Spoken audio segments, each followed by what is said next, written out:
और आज विकसित संकल्प अभियान के तहत एक संगोष्ठी का आयोजन किया गया है। क्या बताया गया, इससे किसानों को क्या फायदा?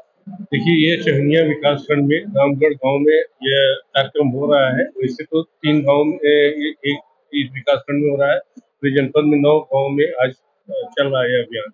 जैसा यहाँ पे जो है किसानों को हम लोग जो सरकार की जो योजनाएं हैं, उनकी नीतियां हैं और जो हमारे वैज्ञानिक तकनीकियां हैं, तो इसमें हमारा जो विज्ञान की जो तकनीकियां हैं, वैज्ञानिक खेती है, साथ ही सरकार की जितनी योजनाएं हैं, चाहे वो कृषि विभाग की हो, पशुपालन विभाग की हो, मत्स्य पालन, उद्यान, सारी जितनी योजनाएं चल रही हैं वो धरातल पे किसानों तक पहुंच रही हैं या उनकी जानकारी किसानों को है कि नहीं। तो हम लोग सीधे मृदा परीक्षण से लेकर के उनकी रोग बीमारियों और जितने भी योजनाएं हैं, चाहे वो प्रधानमंत्री सम्मान निधि से हो या अभी खतौनी की बात हो रही है या हम बात कर रहे हैं इनका मृदा स्वास्थ्य परीक्षण की बात हो रही है या कृषि यंत्रों की या सिंचाई जो तकनीकियां हैं, सभी की चर्चा किसानों से सीधे संवाद किया जा रहा है और उनकी समस्याओं को सुना जा रहा है। और जो भी समस्याएं तुरंत यदि निदान करने लायक है, हम लोग इस गोष्ठी के माध्यम से कर रहे हैं। फिर अन्यथा उनको हम लोग अपना नंबर दे रहे हैं कि आगे भी जुड़ करके अपनी समस्याओं का समाधान हमसे करें।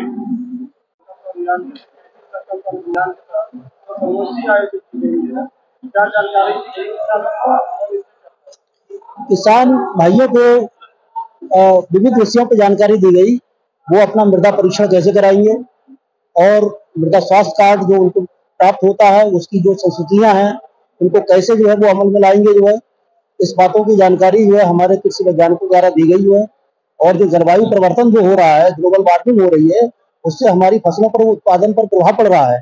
उस प्रभाव को कैसे, कौन सी पद्धतियां हम अपनाएं जिससे जो है उनके उत्पादन को बढ़ा सके जो है, इन सब बातों के चर्चा करने के लिए और गोष्ठी में किसानों को जानकारी देने के लिए ये कार्यक्रम जो है 135 जो है हमारी ग्राम पंचायतों में जो है विकसित कृषि अभियान के तहत जो है चलाया जा रहा है। आपका कहाँ के रहने वाले हैं? मेरा नाम विनोद कुमार कुशवाहा है। मैं ग्राम रामगढ़ जनपद चंदौली के रहने वाले हैं। आपके यहाँ विकसित कृषि संकल्प अभियान के तहत गोष्ठी का आयोजन किया गया है, क्या जानकारी मिली है? सर, इसमें जो गोष्ठी का आयोजन किया गया उसमें बहुत से लोग आए थे, जो वैज्ञानिक भी थे, डॉक्टर भी थे। उसमें पशुपालन से संबंधित था और डेयरी विभाग से भी संबंधित था और किसी नई नई बीजों के बारे में बताया गया, कीटनाशकों के बारे में बताया गया और भूमि शोधन के बारे में भी बताया गया। जो अगर हम इसको आप आने वाले समय अगर उसका उपयोग करेंगे तो निश्चित रूप से इसका लाभ हमें मिलेगा। नरेंद्र बहादुर सिंह, ग्राम रामगढ़, जिला चंदौली। आपके यहाँ विकसित कृषि संकल्प अभियान के तहत संगोष्ठी हुई है, जी, जानकारी मिली? हमें एक तो पशुपालन के बारे में बताया गया और कैसे उनका क्या करना है उसके बारे में बताया गया। उसके बाद उद्यान विभाग के द्वारा सब्जियों के लिए बारे में बताया गया। दूसरा, हमको खाद जो नैनो खाद आई है उसके बारे में बताया गया कि नैनो खाद को उपयोग करने से हमें क्या फायदा होगा, किस तरीके से हम डीएपी और जो यूरिया उसका कम लगा करके नैनो खाद का उपयोग करके अपने खेतों को हम उपजाऊ बना सकते हैं, उसके बारे में बताया गया।